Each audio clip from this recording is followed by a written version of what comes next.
Well, guys, welcome back. Welcome back to Marantz Rantz. Plenty of good information, a little bit of motivation, a whole lot of truth, no financial advice. I am joined today with Marc Faber. He is the editor and publisher of the Gloom, Boom, and Doom report. That is at www.gloomdoom.com. Apologize for that, Mark. But good morning, good evening, Mark. How are you doing today, sir? I'm fine, thank you very much, and I hope for you the same. Thank you, Mark. I know you're joining us from abroad, and I just want to say thank you so much for your time. We're going to talk about the markets. I know that you're well known for predicting the crash of '87 and then letting your investors know to get out of the market at that time. And my question is, what do you see in these current market conditions for the U.S. market right now? We're 1 week into the new year. What do you see coming forward on 2025? Do you think we're in that same bubble? Well, there are similarities and differences. Uh, the similarity is that the market is euphoric, people are very optimistic, and that's usually not the best time to buy when everybody is optimistic. I would argue that the best buying opportunities occur when participants are very negative. Say, you look at Hong Kong until, say, 3, 4 years ago, people were always very optimistic about China and Hong Kong. And now you can't read anything positive about Hong Kong and China. And these markets have come down a lot and are now reasonably valued. I mean, in Hong Kong, you can buy property stocks at a huge discount to their asset value. Now, I'm not disputing that the asset value can't go down. It will go down, but not that much because the discounts on the net asset value are frequently 70, 80%. So Yeah, I so think if you want to find good value, you have to buy assets that are neglected and overlooked. And if you want to buy expensive assets, you buy assets that are in the limelight, say the Magnificent Seven at the present time, or the FANG and FANG related stocks in America.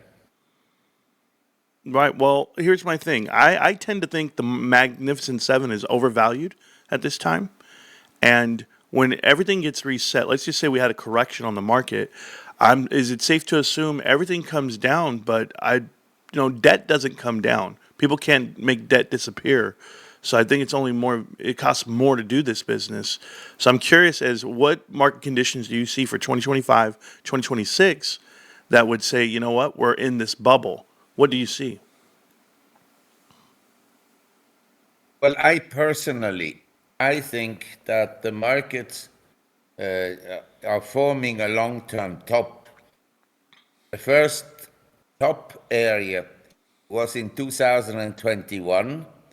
I mean, officially, the market peaked out in January 2022 and then proceeded to go down about 20%. But a lot of stocks had peaked out in early 2021, like the SPACs and the meme stocks, the Capricorns, and so forth. So I think we're going to go down from here. And I suppose that the most popular stocks like Nvidia and Tesla and so forth, which are widely held by the public, that these stocks will go down substantially. I mean, in the order of 70%. That would be my view. Wow, wow. I come to the same conclusions, but for different reasons. And I've been following a lot about private equity. Now I know you've come from the world of your days at Drexel, and now you're independent. But I've seen a lot of the peers that were there now with these new financial tools they have. These private equity's tough. They can win in any market. So is it safe to assume your money's good if you're Apollo, if you're Carlyle, or is everyone under this pressure?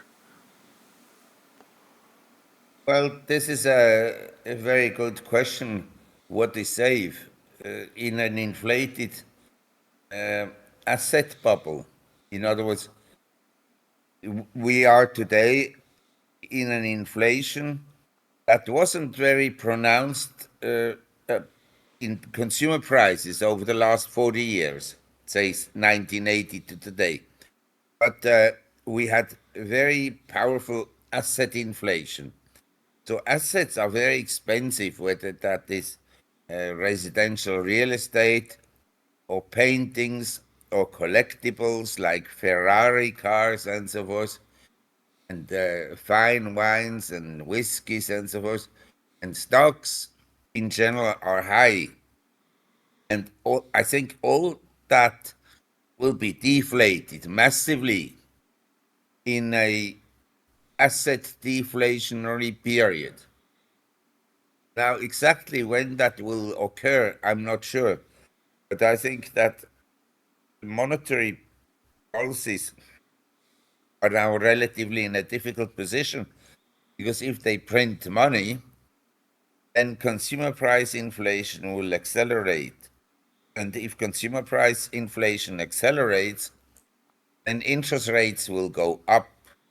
And a lot of assets are priced or have been priced for interest rates to go down or be at a very low level. They haven't been priced for continuous, relatively high interest rates. I mean, for me, interest rates today are not high because in the 70s, they were always above 6% and went to over 20% in 81. But relative to the last 15 years, interest rates at the present time are relatively high. They're low, but they're relatively high.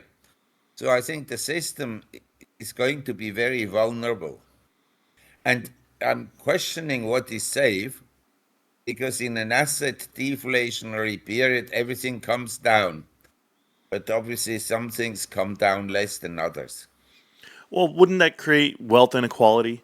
You know, when I think about these moments, 99, 87, even 29, these asset classes and everyone, social classes, they have huge disparities. And if we're going to see that moving forward, I'm nervous for a lot of people. They're buying precious metals. They're doubling down right now. A lot of people are, but that's why I see all this cash on the sidelines. So I'm just curious because I know you have this info or this knowledge. This idea that private equity firms are not allowing their limited partners to pull out cash right now. Have you heard anything like that, or do you understand the difficulties of that? Uh, I'm not an expert about private equity because I invest nowadays mostly in liquid securities. In other words, in the stock markets, in the bond market, in commodity markets, where I can buy and sell. I don't want to be in illiquid assets. But it is clear to me that private equity will have some problems. Wow. Wow. You know, I woke up this morning and the bond, 10-year bond was actually all the way up to, on 10 years, 4.6, almost 4.7. Where do you think the breaking point is there for bonds versus equities?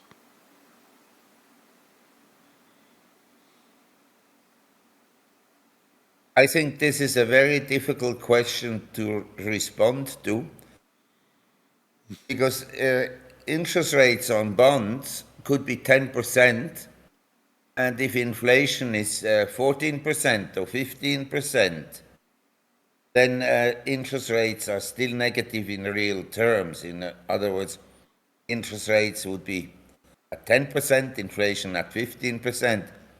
So it would still pay for you to essentially borrow money because interest rates would be negative, inflation adjusted. So to answer your question, the breaking point will be when money becomes tight. And it hasn't become tight yet. There's plenty of liquidity in the world.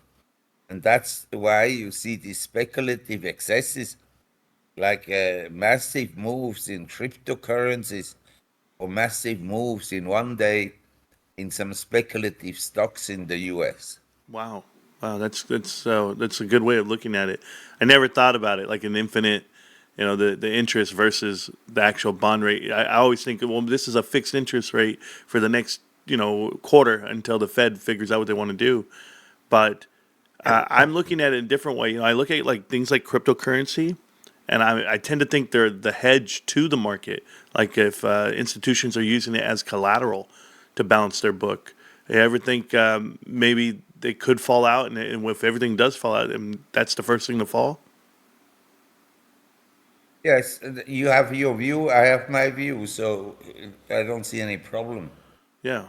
No, I'm just curious because you've always called it, right when it's happening, and now more than ever, it's like right in front of me. Like this market is top heavy, as we call it.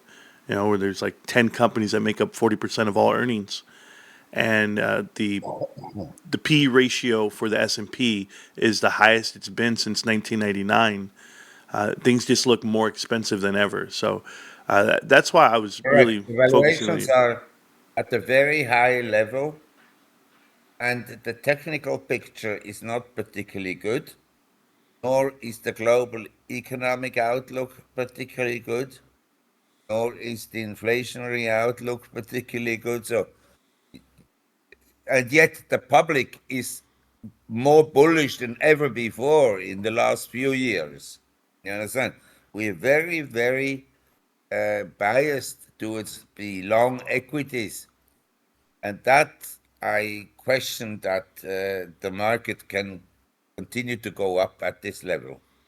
Yeah, that's good. I'm looking at companies with zero debt.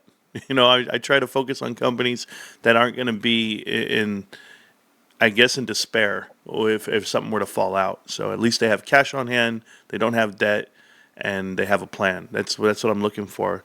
And it's tough to pick those companies, but I heard you say you're focusing on things that are illiquid. So that's fine. I do have a question. I know I don't- I never want to keep you that long. I know that we're up late in Taiwan right now, but Mark, I ask you, sir, about your time. You've been in the markets how many years now? 50 years? Since 1970. Wow, Actually, wow. before, because as a student, I started to invest in stocks. So if you don't mind me asking, I'm just curious, like because I do study.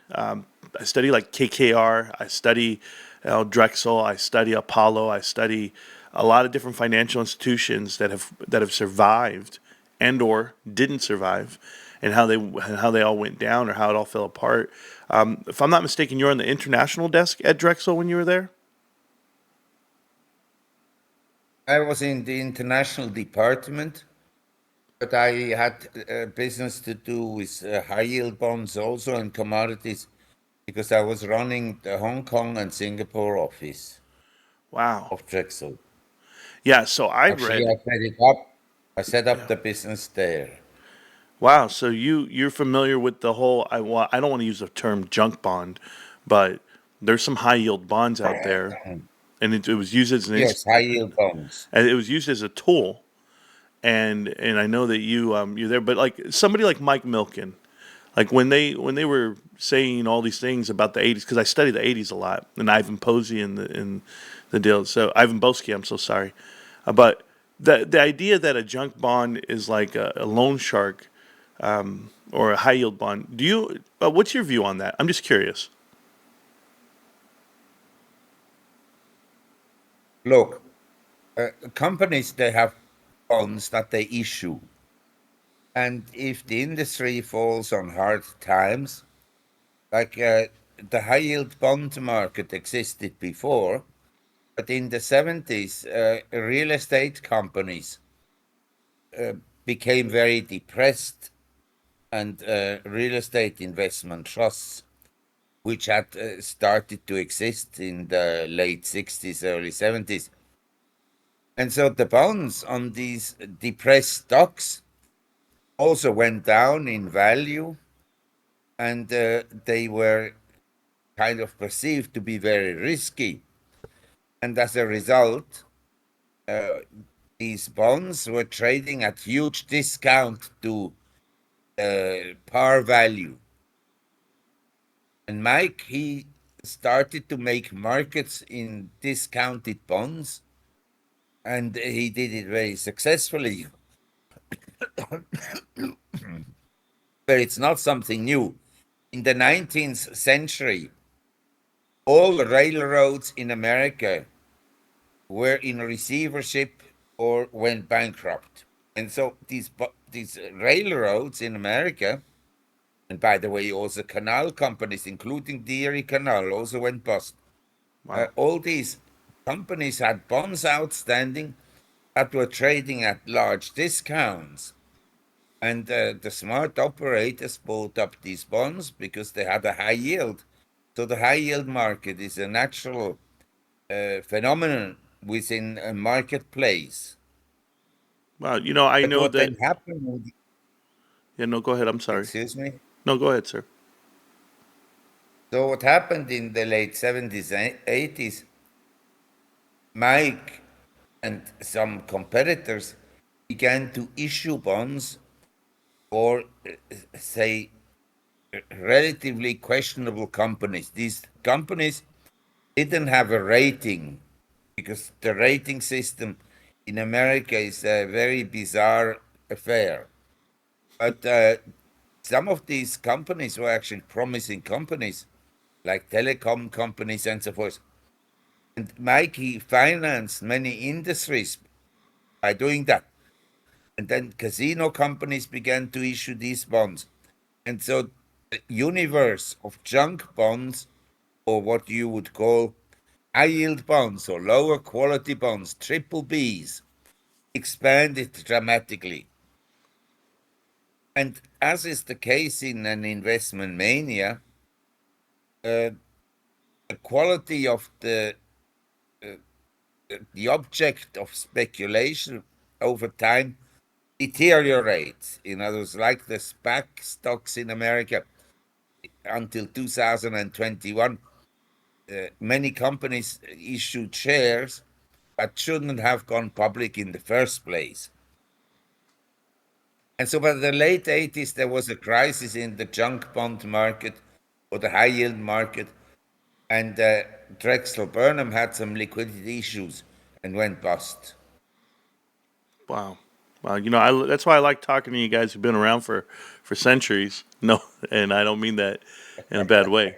But Thank you. yeah, you Thank guys you have. for revealing my age. Yes, sir. I'll hide it, but my thing with the whole market and the way I see it right now, I've seen some companies recently borrow money on a bond that's far outdated, and I guess the plan is to extend and pretend. A company like Carvana borrowed billions of dollars, 4 billion, $5 billion, and their percentage is like 10%, 11%, and it's not due anytime soon.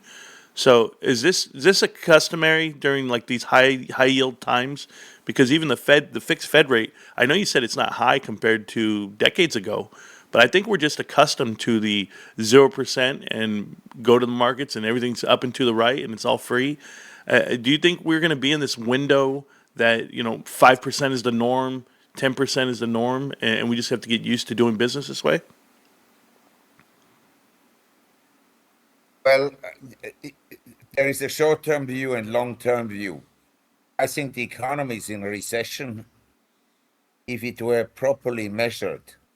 And I measure it by, say, looking at the finances of 70% of households. 70% of households in America and in Europe. When I talk about America, I talk essentially about the Western world, are in recession because their cost of living has increased more than their salaries. So the standards of living for most people are actually going down.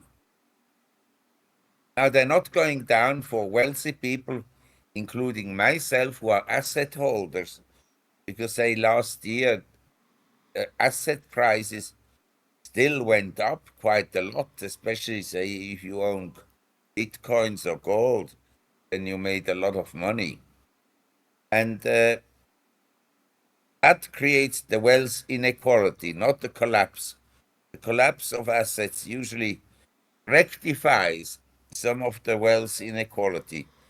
But at the present time, we have in some Western countries like America, a record wealth inequality because the wealthy people have become, thanks to expansionary monetary policies, immensely rich. And people who don't have assets, the middle class and lower classes, are not participating in the asset inflation. You understand? If you don't own a house, you're not participating. If you don't own stocks, you're not participating. So this creates this wealth inequality. And I'm saying that 70% of households, if you look at the statements of companies like Dollar General that show essentially what the typical household does, the typical household had to cut back even on life necessities like food. Same in Germany, by the way. Hmm. And for wealthy people, food is not an expenditure. It's very small. Say if you earn $10 million a year, how much you gonna spend on food?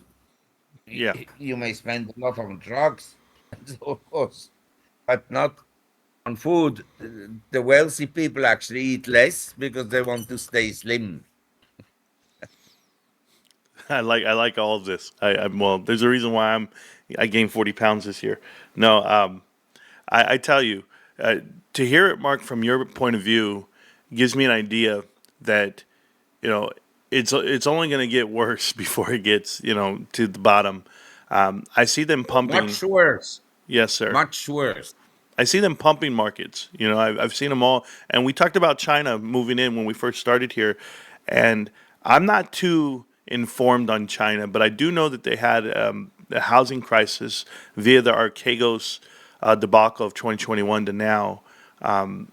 So I'm curious if you think that was ever, if there's ever been a breaking point in that housing crisis for China and the impact it would have nationally for even for the U.S. markets. Well, I think the real estate crisis in China is pretty much localized. I mean, it's a Chinese problem, but the whole of Asia has a kind of a real estate prices no longer going up. Now there may be exceptions like India and so forth, but in general, property prices are rather drifting lower. But I have to explain something that most people overlook when you deal with real estate markets. Let's say you are an uneducated person in Indonesia or in Thailand and you make some money. So, what you're going to do with that money? You buy first a house, then you live in a street with other people and so forth, and you buy a car maybe, and some of it on credit, and then usually people like to buy insurance policies because they have children, and then they accumulate more money, and then the question comes up what to do with money. They're not educated. They have no idea about stocks. You understand? 95% of people in the world wouldn't know anything at all about financial markets. But what they know is the house that they bought and the house of the neighbor and the neighbor opposite on the street and so forth. And so to get an idea of the value of homes in their area. So if they have money, what they will do with these savings is initially continue to buy real estate and not they're not going to go and buy IBM and Nvidia and so forth. They buy essentially another piece of land and consider that to be a store of value. Most people in the world that are uneducated, they will also buy some gold because they consider it a store of value. And if there is an emergency, they can sell the gold right away. They can go to all over the world, there are gold dealers, and they will buy and sell gold. And it's interesting that when the gold price rises strongly, people, when they are in trouble, they sell their gold right away because nobody sees it. If you have a car and you have to sell it, or because it is repossessed, your neighbors will see it, so you lose face. You're not going to sell it. Also, your house, you try to keep it because the neighbors would see it, and the people, your children would have to move to another area, and so forth, and so on. So these are things that people actually keep. But the gold reserves, nobody sees it. So there is a selling pressure on gold as soon as the price goes up. Wow. That's that makes me think about my own position. I have securities that I won't sell, and I don't. I think the other way around, right? Like I'd sell my car before I sell my stocks. It's just the way my mind works because I refuse to sell my assets that I don't appreciate. have a car, so I have nothing to sell. I have Yes. motorcycles. Oh, you live in the life. You live in life. Hey, my last bit of questions here because I know that we're on a time crunch, sir. But my questions are about a company like Nvidia, where the whole world loves it, and they do an accounting practice called mark to market. They front load their contracts and their revenue the minute they sign them, whether they receive one payment or not. It looks like the accounting is the issue for a company like Nvidia. Certainly, when one of their customers is being investigated the way micro computers is doing it. Are you familiar with super microcomputers? Yes. Okay. Super microcomputers is being investigated for doing business with related parties and having fraudulent accounting practices, and they're up to be delisted on the NASDAQ by next month. What do you think about this in the relationship to the Mag 7, certainly like NVIDIA, and where everyone's doing market to market, mark to marketing? What's your idea on this? Look, every mania, every investment boom, every investment bubble is accompanied by fraudulent practices. And the more the bubble expands, the more fraud and swindles and shady behavior proliferates. Now, I don't know when, but sometimes in maybe not the so distant future, a massive fraud will be revealed. And when the massive fraud comes to the surface and into the public's attention, it can be a catalyst to a market decline. That's perfect. That's the perfect answer because it looks like that's what's happening at the moment, but I guess we need more I'm time to sure pass. there is a lot of fraud in the securities markets and also a lot of fraud in cryptocurrencies and so forth. Oh, So yeah. be prepared for the revelation of a massive fraud. I'm not talking something small, but massive. Yes, sir. Yes, sir. Well, Mark, I want to thank you for your time with me this morning, this evening. I'm on Californian time. It's 6 a.m., but I'm up early, and I want to thank you for Okay. answering back and me reaching out. And if you ever need anything, you know how to get a hold of me. But I thank you for always making yourself available to the public. Well, thank you very much for having me, and I wish all your viewers and listeners a successful year.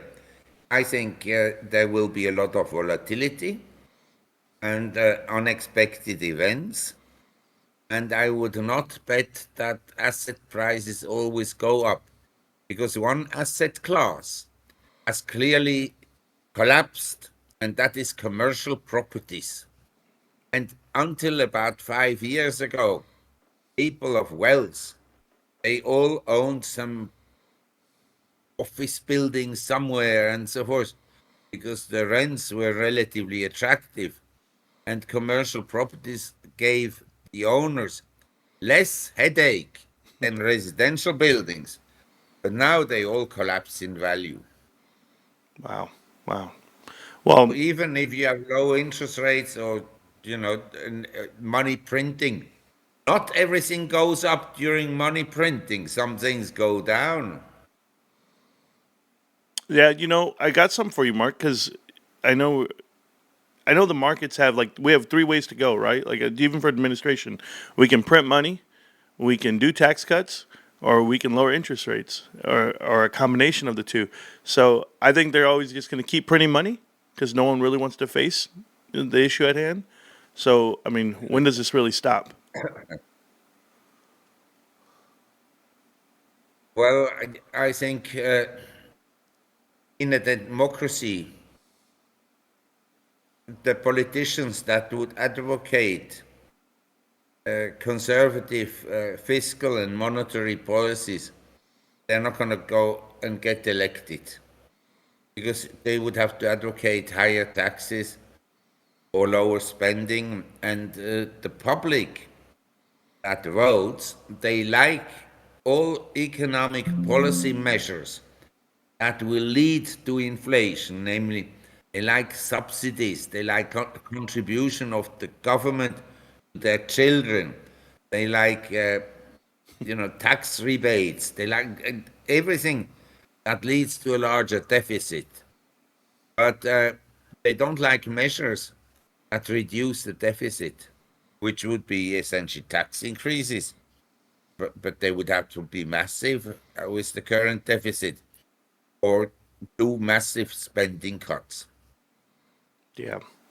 Well, Mark, once again, So I want to money thank you. printing is the money printing. Every society in history, when things began to deteriorate, printed money. Everyone, and they all went down. Then eventually, it takes a while, but it eventually they go down.